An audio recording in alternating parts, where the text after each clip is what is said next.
आपके पास क्वेश्चन 1 है जिसमें आप किसी भी श्रृंखला का वर्गमूल ज्ञात करते हैं। वे श्रृंखलाएं जिनके नंबर बार बार रिपीट होते हैं पर वे संख्या कभी भी अनंत नहीं होती। इस प्रकार की श्रृंखला को आपके पास वर्गमूल निकालने के लिए एक शॉर्टकट होता है। सबसे पहले ये चेक करो कि हमारे पास नंबर दो है। जैसे आपने यहाँ पर क्या कि नंबर हमारे पास 6 बार बार रिपीट होते हैं, तो आपने उस 6 को यहाँ पर रखा। उसके बाद ये चेक करो कि नंबर कितनी बार रिपीट हुआ, कितनी बार बार लिखे जाना। 1 2 3 4। 4 का मतलब ये हुआ कि वो संख्या हमारे पास क्या है, वर्ग है। 2 दूनी 4 दूनी 8 दूनी 16। इसके जब ऊपर जाएंगे तो एक घात आपको कम लिखनी पड़ेगी, तो इसका मतलब 6 की घात 15/16 इसका आंसर हो जाएगा। जैसे दूसरा नंबर है, ये नंबर कितनी बार रिपीट हुआ हमारे पास, 3 बार। तो 7 तो हमें यहाँ लिख लिया, यानी 7 तो हमें यहाँ लिख लिया। और जितनी बार रिपीट हुआ उतनी बार हमने 2 की गुना की। 2 की गुना इसलिए की क्योंकि हम वर्गमूल ज्ञात करें। अगर घनमूल निकाल के लेकर आएंगे तो आप नंबर 3 की गुना करेंगे। अगर चतुर्थ निकालते हैं तो 4 की गुना करते हैं।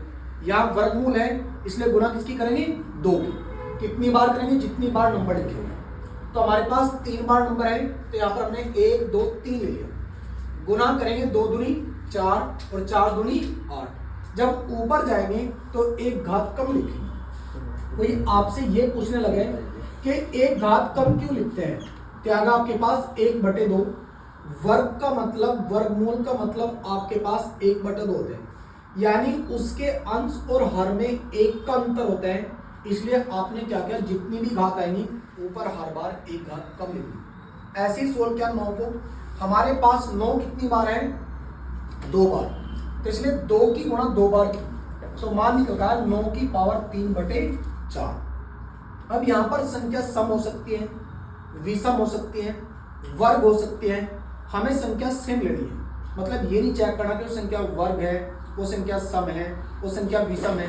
संख्या कोई भी है, संख्या सेम ली जाती है और ये चेक की जाती है कि वर्ग में वो संख्या कितनी बार रिपीट होती है। जितनी बार रिपीट होती है उतनी बार 2 की गुना करते हैं, और जब गुना होकर कोई मान आता है तो उसको बाद में लिखते हैं। और घात से 1 कम इसलिए लिखता है कि संख्या के वर्गमूल में अंश और हर की घात का अंतर हमेशा 1 होता है। तो आपके पास कितना नंबर आया, 11 था, तो लिख लिया। कितनी बार 11 रिपीट हुआ, 1 2 3 4 5 6।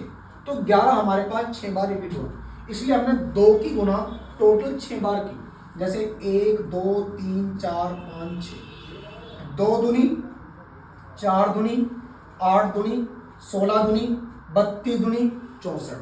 तो हमारे पास 11 की पावर 64 और उसकी पावर 1 कम होगी 63, यानी 11 की घात 63/64। यह हमारे पास किसी भी वर्गमूल में करने को जब रिपीट करते हैं तो उन क्वेश्चनों का सबसे शॉर्टकट तरीका होता है। तो ऐसी और वीडियो देखने के लिए सब्सक्राइब करें। Thank you watching for video.